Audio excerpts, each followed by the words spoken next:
الحمدللہ ہم بڑے خوش نصیب ہیں کہ اللہ تبارک و تعالیٰ کا ہم پر بڑا احسان عظیم ہے کہ اللہ تبارک و تعالیٰ نے ہمیں مسلک اہل سنت سے وابستہ فرمایا، کہ جو ہمیں یہ تعلیم دیتی ہے کہ اللہ و رسول کی محبت، صحابہ و اہل بیت کی محبت، اولیاء کرام کی محبت، بزرگان دین کی محبت کی ہمیں درس دیتی ہے۔ اسی سلسلے میں الحمدللہ عز و جل خلیفہ ثالث حضرت سیدنا عثمان غنی رضی اللہ تعالیٰ عنہ کا تذکرہ لے کر آج میں حاضر ہوا ہوں کہ حضرت سیدنا عثمان غنی رضی اللہ تعالیٰ عنہ کا عرس 18 ذو الحجۃ الحرام کو منایا جاتا ہے۔ آپ کی شہادت اسی تاریخ کو ہوئی تھی۔ تو میں کچھ حضرت سیدنا عثمان غنی کے شان میں کچھ پیش کرنے کی کوشش کرتا ہوں۔ حضرت سیدنا عثمان غنی کی شان اتنی بلند ہے کہ حضور صلی اللہ علیہ وسلم کی 2 پیاری شہزادی حضرت عثمان غنی کے نکاح میں ایک کے بعد دیگرے آئیں، اور حضور صلی اللہ علیہ وسلم حضرت عثمان غنی کو 2 مرتبہ جنت کی بشارت دے چکے ہیں۔ خاص طور پر ایک مرتبہ تو حضرت سیدنا عثمان غنی نے ایک یہودی سے بئر روما، ایک پانی کا کنواں جو تھا اسے یہودی سے خرید کر مسلمانوں کے لیے وقف کر دیا، اور ایک مرتبہ جیسے عشرہ کے موقع پر جب سرکار صلی اللہ علیہ وسلم نے صحابہ کرام کے درمیان ترغیب دلائی کہ اسلام کو اس وقت مال کی بھی حاجت ہے، تو حضرت عثمان غنی رضی اللہ تعالیٰ عنہ نے کئی مرتبہ، جتنی مرتبہ حضور صلی اللہ علیہ وسلم نے اعلان فرمایا تو آپ نے ہر مرتبہ جو ہے کہ اونٹ اور ان میں بھرے ہوئے لدے ساز و سامان کے ساتھ آپ نے حضور صلی اللہ علیہ وسلم کے قدموں میں اسلام کی خاطر قربان کیا۔ تو حضور صلی اللہ علیہ وسلم نے اس موقع پر بھی خوشی کا اظہار فرمایا اور حضرت سیدنا عثمان غنی کو جنت کی بشارت دی۔ 2 مرتبہ حضور صلی اللہ علیہ وسلم سے گویا کہ حضرت عثمان غنی نے جنت خریدی، اور حضرت سیدنا عثمان غنی اتنی زیادہ حیا فرماتے تھے کہ ایک مرتبہ حضرت عائشہ اس کو روایت کرتی ہیں کہ ایک مرتبہ میرے والد یعنی حضرت سیدنا ابوبکر صدیق حضور صلی اللہ علیہ وسلم کے پاس تشریف لائے، تو حضور صلی اللہ علیہ وسلم بدستور ویسے ہی آرام فرما رہے۔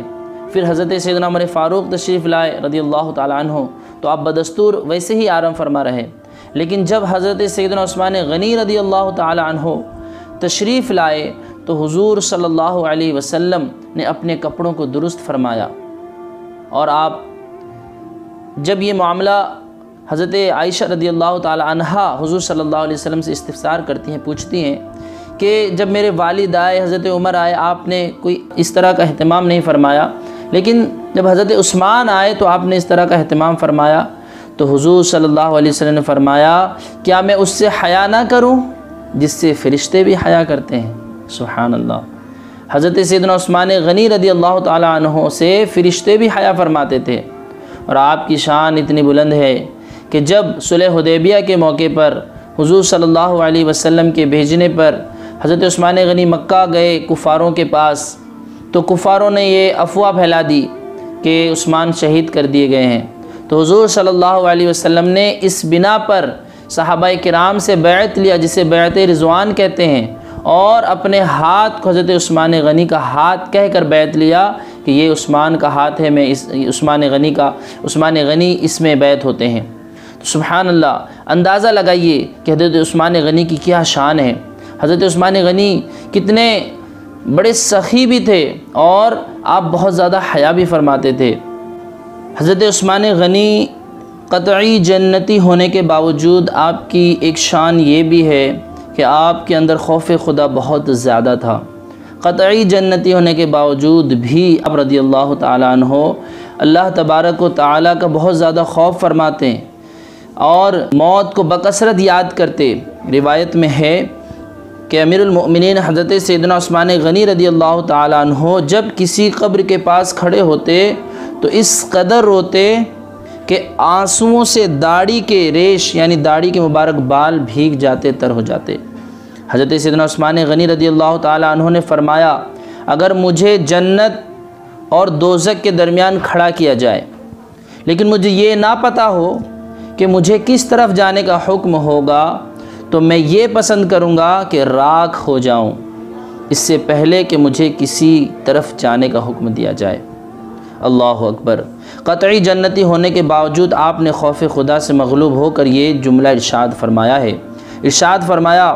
کہ میں اللہ کی خفیہ تدبیر سے خوف کا اظہار ہے کہ کہیں ایسا نہ ہو کہ مجھے جنت کے بجائے جہنم میں جانے کا حکم دیا جائے، لہٰذا عذاب دوزخ کے ڈر کے سبب راکھ ہو جانے کی پسند کا اظہار فرمایا۔ اور آپ فرماتے ہیں دنیا کی فکر دل میں اندھیرا جبکہ آخرت کی فکر دل میں نور پیدا کرتی ہے۔ تو میرے پیارے دوستو احباب، 18 ذی الحجۃ الحرام کو حضرت سیدنا عثمان غنی کی یاد منائیں، اپنے بچوں کو، اپنے گھر والوں کو عثمان غنی رضی اللہ تعالیٰ عنہ کی پیاری پیاری سیرتیں پڑھ کر سنائیں، اور جو ہے کہ ان کے دل میں صحابہ کی محبت پیدا فرمائیں۔ اور ساتھ ہی ساتھ ہمیں یہ بھی درس ملتا ہے کہ حضرت سیدنا عثمان غنی قطعی جنتی ہونے کے بعد کس طرح خوف خدا آپ کے اندر تھا، اور آج میں اور آپ اتنے ہمارا عمل اتنا اچھا نہیں ہے، اس کے باوجود بھی ہم خوش فہمی میں مبتلا ہیں، اور اپنے آپ کو ہم کسی چیز کی فکر ہی نہیں کر رہے ہیں۔ تھوڑا سا کچھ عمل نہیں کر لیتے تو اپنے آپ کو جنتی سمجھنے لگتے ہیں، اپنے آپ کو بہت زیادہ اس طرح کے ہمیں شیطان ہم پر وار کر دیتا ہے کہ ہمیں غافل بنا کر ہمیں بے باک کر دیتا ہے۔ تو حضرت سیدنا عثمان غنی کے اس عمل سے ہمیں درس ملتا ہے کہ ہمیشہ اللہ کی خفیہ تدبیر سے ڈرتے رہنا چاہیے اور خوف خدا سے آنسو بہاتے رہنا چاہیے۔ اللہ تبارک و تعالی ہمیں صحابہ کرام کی محبت کے ساتھ، اہل بیت اور اولیاء کرام کی محبت کے ساتھ اس زندگی میں گزارنے کی توفیق عطا فرمائے۔